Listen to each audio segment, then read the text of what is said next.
جانشین حضرت میر صاحب اللہ خالد رحمہ اللہ، وزیر جامع نور اسلامیہ، پیر طریقت، رہبر شریعت حضرت مولانا اسد اللہ فاروق صاحب، ہم ان کو خوش آمدید کہتے ہیں۔ مولانا غلام شبیر حیدری صاحب، مولانا ارشد طوفانی صاحب، مولانا راشد صاحب، دیگر اکابر علماء جتنے بھی معزز مہمانان گرامی تشریف لائے ہیں، ہم سب کو خوش آمدید کہتے ہیں۔ اب میں دعوت دینا چاہوں گا تمہیدی کلمات کے لیے مفکر اسلام محقق دورہ حضرت مولانا عبدالرؤف فاروقی صاحب، صدر تحریک مداح صحابہ پاکستان حضرت مولانا عبدالرؤف فاروقی صاحب۔ قاری قرآن قاری عبدالرحمن فاروقی صاحب سے درخواست کروں گا کہ آج کے اس بابرکت پروگرام کا آغاز تلاوت قرآن پاک سے فرمائیں۔ قاری عبدالرحمن فاروقی صاحب۔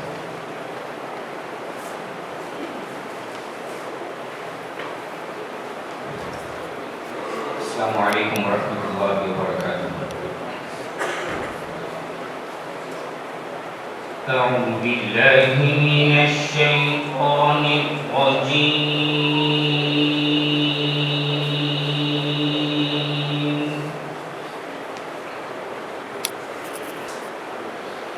لا يستوي أصحاب النار وأصحاب الجنة، أصحاب الجنة هم الفائزون۔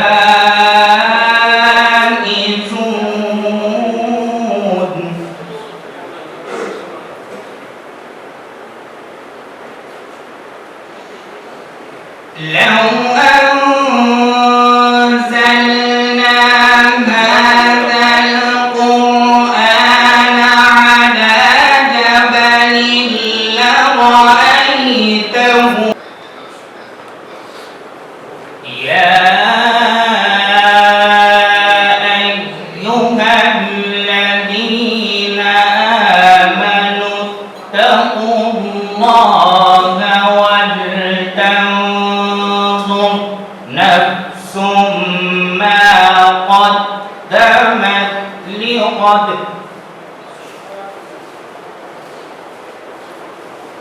واتقوا الله إن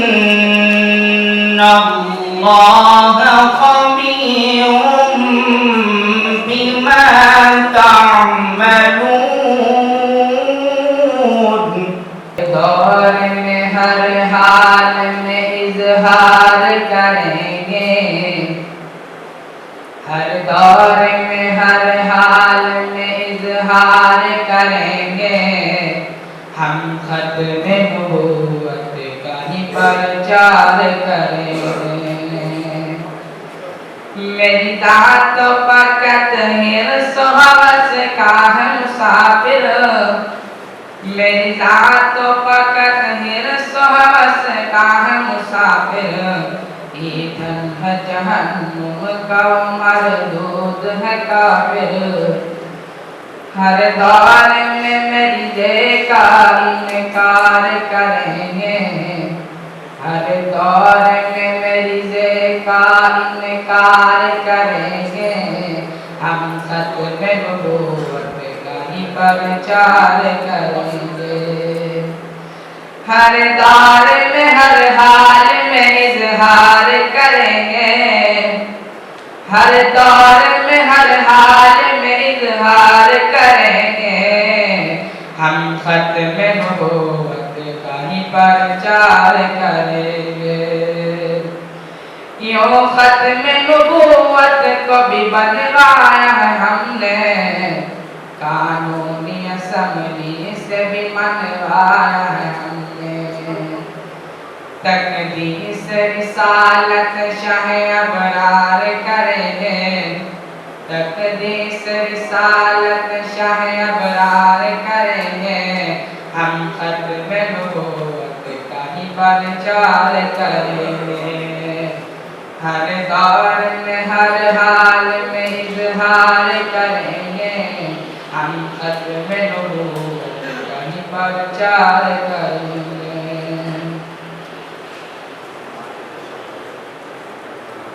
ٹھنڈے آنے لگے ہیں پسینے مجھے ٹھنڈے آنے لگے ہیں پسینے مجھے ہجر کا درد دے گا نہ جینے مجھے ہجر کا درد دے گا نہ جینے مجھے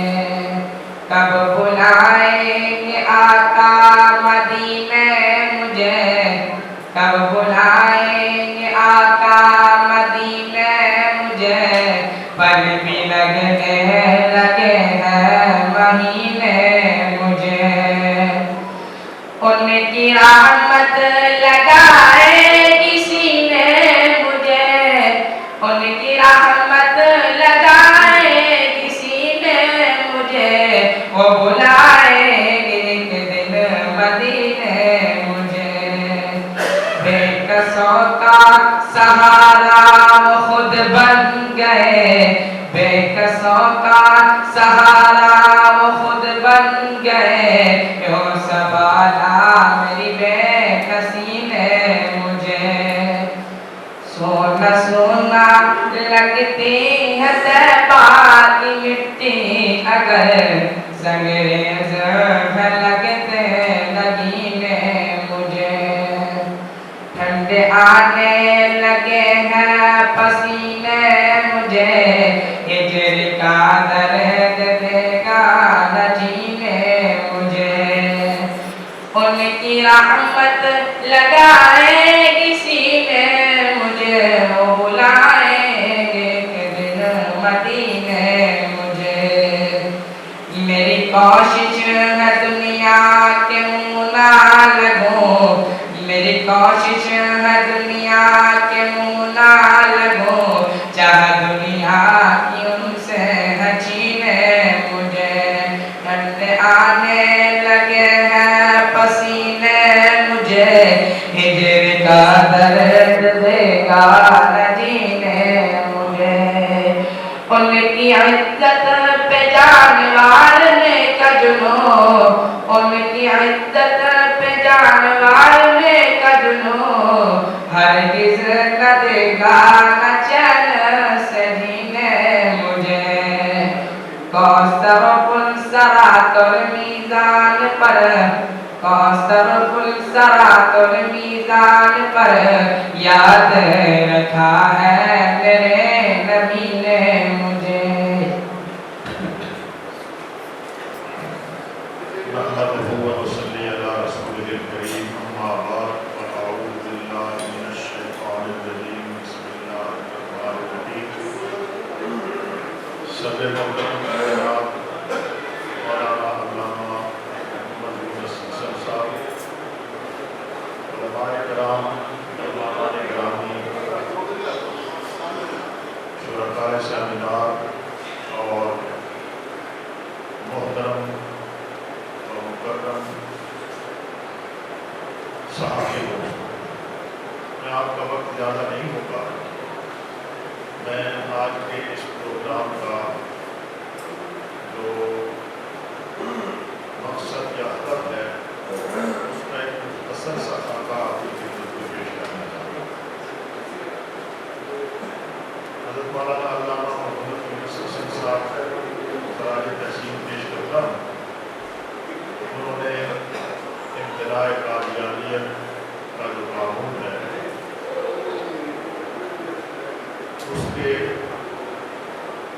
سلسلے میں اپنی جدوجہد جاری رکھی ہوئی ہے کہ اس قانون پر عمل درآمد کیا جائے فتنہ قادیانیت یا مرزائیت یہ دونوں متعلق لفظ ہیں قادیانیت کہا جائے یا مرزائیت کہا جائے قادیانی اس لیے کہ یہ ضلع گرداسپور کے قصبہ قادیان کی طرف منسوب ہے اور مرزائیت اس لیے کہ وہاں کے ہی رہنے والے ایک شخص مرزا غلام محمد قادیانی کی طرف اس فتنے کی اس تحریک کی نسبت عالمی سطح پر جو مذاہب کی تعریف کی جاتی ہے یہ اتنا اس تعریف میں نہیں آتا، اسے مذہب نہیں قرار دیا گیا، اسے اتنا ہی کہا گیا۔ مختصراً یہ کہ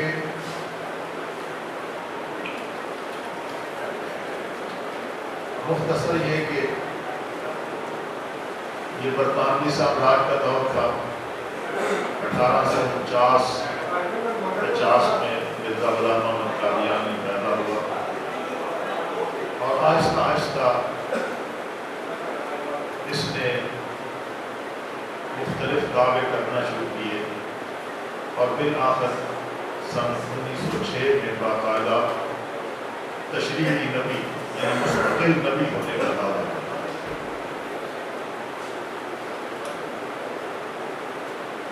جبکہ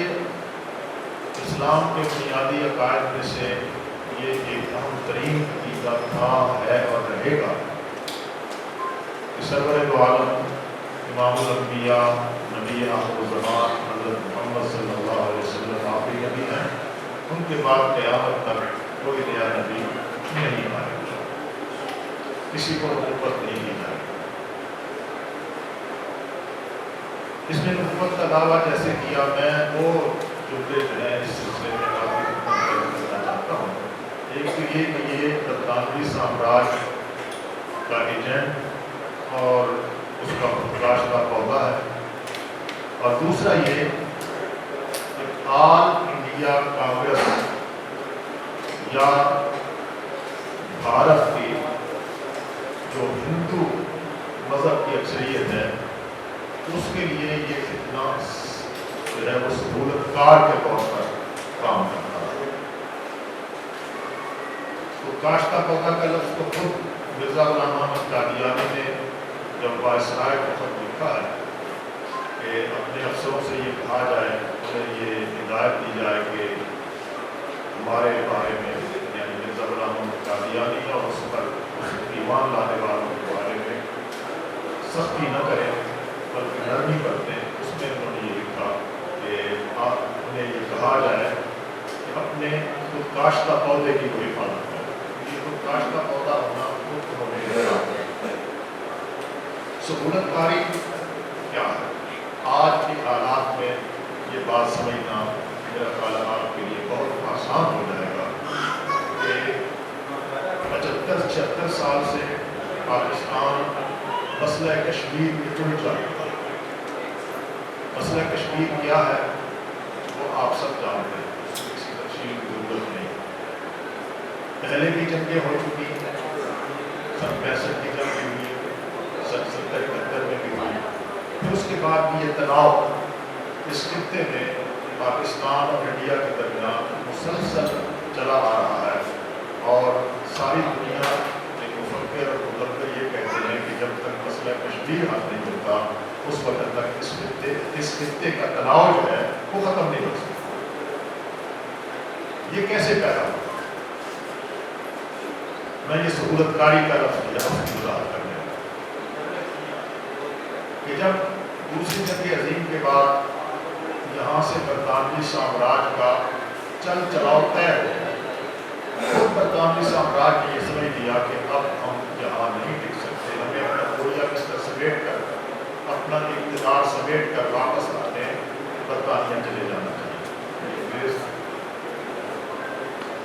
تو یہاں تحریک پاکستان چل رہی تھی، دو قومی نظریے کی بنیاد پر۔ اس خطے میں ایک قوم نہیں ہے، دو قوم،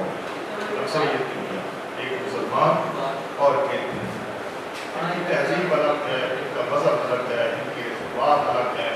ان کے عبادات کے طریقے الگ ہیں، ان کے عقائد الگ ہیں، لہٰذا ان کو اکٹھے یہ نہیں رہ سکتے، انہیں الگ الگ ہونا چاہیے۔ یہ بنیاد تھی تحریک پاکستان۔ مفکر پاکستان ڈاکٹر علامہ محمد اقبال جو مفکر پاکستان بھی کہلاتے ہیں اور شاعر مشرق بھی کہلاتے ہیں، ان کی وجہ سے اور دوسرے حضرت مولانا اشرف علی تھانوی رحمۃ اللہ علیہ نے بھی یہ تصور پیش کیا کہ یہ دو قومیں ہیں، ایک قوم کے طور پر ایک جگہ پر ان کے لیے رہنا مشکل ہے۔ تو یہ تحریک پاکستان آل انڈیا مسلم لیگ کی قیادت میں یہ تحریک پاکستان چل رہا ہے۔ جب بٹوارے کا فیصلہ ہو گیا کہ ہندوستان کو تقسیم کیا جانا چاہیے مسلمانوں اور ہندوؤں کے درمیان، اس وقت برطانوی سامراج نے وہ باؤنڈری کمیشن بنایا اور اس باؤنڈری کمیشن میں یہ میٹنگیں، یہ اجلاس شروع ہو گئے کہ کہاں سرحد ہوگی، ایک طرف پاکستان ہو اور ایک طرف بھارت یا انڈیا ہو۔ اللہ جانے کیا مجبوری تھی، آل انڈیا مسلم لیگ کے پاس جناب عبدالرب مشر بھی موجود تھے، جناب نواب دادا لیاقت علی خان بھی موجود تھے، نواب ممدوح بھی موجود، بڑے بڑے مفکر موجود تھے، لیکن آل انڈیا مسلم لیگ نے اپنی طرف سے جو نمائندہ طے کیا باؤنڈری کمیشن میں اپنا مقدمہ پیش کرنے کے لیے یا تقسیم کا جو فارمولہ ہے اس کو طے کرنے کے لیے، وہ سر ظفر اللہ خان، جسے سر کا لقب دیا تھا انگریزوں نے، یہ دسکا کا رہنے والا سکہ بند مرزائی مرزا غلام احمد، یہ وہی شخص ہے کہ جس نے بانی پاکستان قائد اعظم جناب محمد علی جناح کا جنازہ نہیں پڑھا، ایک طرف کھڑا ہو گیا اور یہ کہا، جب اس سے پوچھا صحافیوں نے، آپ جناب پوچھا کہ آپ نے جنازہ کیوں نہیں پڑھا، حالانکہ آپ وزیر خارجہ ہیں اس ملک کے، تو اس نے یہی کہا کہ آپ کی مرضی ہے، آپ ایک مسلمان ملک کا غیر مسلم وزیر خارجہ ہمیں سمجھ لیں یا ایک غیر مسلم ملک کا مسلمان وزیر خارجہ سمجھ لیں، ہم بانی پاکستان کے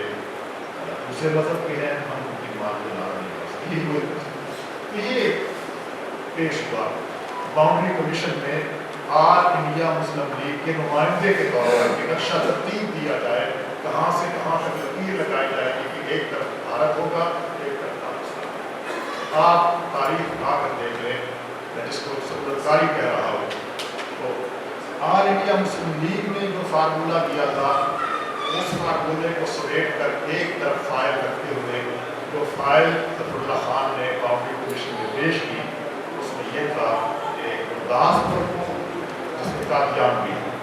وہ بھارت کا حصہ رہنے دیا جائے، حالانکہ پاکستان کا آل انڈیا مسلم لیگ کا کلیم یہ تھا کہ جہاں مسلمانوں کی اکثریت ہے، یہ بیسیکلی پنجاب، اور یہ پنجاب سارا اکٹھا، یہ پاکستان کا حصہ ہو، اور جہاں اکثریت میں ہندوستان بھارت بنے، لیکن وہ فائل ایک طرف رکھ کر ظفر اللہ خان نے جو کیا،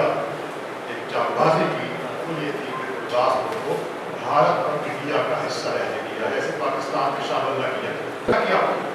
فیصلہ ایسے ہی ہو گیا، کیونکہ ظفر اللہ خان آل انڈیا مسلم لیگ کا جو تحریک پاکستان کی قیادت کر رہی اس کا نمائندہ تھا، یہ بات مان لی گئی اور بارڈر بنا دیا کہ یہ بھارت کا۔ اس کا نتیجہ کیا ہوا کہ بھارت نے بالکل ابتدائی دنوں میں ہی کشمیر پر چڑھائی کی، فوجیں بھیجی اور اس کا قبضہ کیا۔ کیوں؟ اور کوئی راستہ نہیں، گرداسپور اور قادیان سے اور سیالکوٹ کے علاوہ کوئی راستہ نہیں تھا کشمیر کا۔ یہ راستہ استعمال ہوا، اور اس بنیاد پر استعمال ہوا کہ ظفر اللہ خان نے گرداسپور کو، قادیان کو اور اس پورے خطے کو بھارت کا حصہ بنایا، اور بھارت کا حکومت تھی، ہندو کی حکومت تھی، آل انڈیا کانگریس کی حکومت تھی، انہوں نے بہت جلد یہ کیا کہ جہاں دوسری ریاستوں میں قبضہ کیا وہاں کشمیر کے لیے فوج داخل کر لی۔ آج 75 سال سے ہم اس مسئلے سے نمٹ رہے ہیں، بھگت رہے ہیں، ہزاروں جانیں قربان ہوئی ہے، نہ جانے کتنا سرمایہ خرچ ہوا ہے، اور ان 75 سالوں میں کشمیر، جس کو ہم مقبوضہ کشمیر کہتے ہیں، اس مقبوضہ کشمیر میں لاکھوں عزتیں لوٹی ہیں، خون بہا ہے، لاشیں گری ہیں، اور مستقل یہ خطہ آگ سے کھیل رہا ہے، خون بہہ رہا ہے۔ یہ مرزائیوں کی کارستانی تھی، جس بنیاد پر یہ کہتا ہوں کہ مرزا غلام احمد قادیانی اور اس کی پوری ذریت یہ انگریزوں کی خود کاشتہ پودا تھی، ان کے ایجنٹ تھے، اور ہندو کے لیے انہوں نے سہولت کاری پیدا کی، اور اس کے نتیجے میں کشمیر کا یہ مسئلہ پیش ہوا۔ میں یہ سمجھتا ہوں کہ صرف یہ ابتداء قادیانیت آرگیومنٹس نہیں تھا. یہ تو مہر لگ گئی پوری جدوجہد کے بعد، یعنی 1953 کی تحریک ختم نبوت، پھر 1975 کی تحریک ختم نبوت، پھر اسلم قریشی کے اغوا ہونے کی بنیاد پر یا گم ہونے کی بنیاد پر جو تحریک چلی، اور 1984 میں ابتداء قادیانی آرگیومنٹس آ گئے. یہ پوری جدوجہد ہے. میں مولانا حسن صاحب کو خراج تحسین پیش کرتا ہوں کہ وہ اس جدوجہد کو لے کر آگے بڑھ رہے ہیں، لیکن میں آپ حضرات کی موجودگی میں یہ ضروری سمجھتا ہوں کہ یہ آخری حل نہیں ہے. غدار کو غدار کے طور پر سزا ملنی چاہیے. جس کسی نے اپنے ملک، اپنی قوم، اپنے دین، جس کا وہ دعویدار ہے مسلمان، حالانکہ مسلمان ہی جن کا وہ دعویٰ کر رہا ہے، جن کو اس سے غداری کرتا ہے، بغاوت کرتا ہے، اس کے مفادات بیچتا ہے، میں سمجھتا ہوں کہ اس کو مکمل طور پر اس کا قلعہ جمع کر دینا چاہیے. بلا شبہ یہ تحریک اپنے خاص رفتار کے ساتھ آگے بڑھ رہی ہے اور تحریک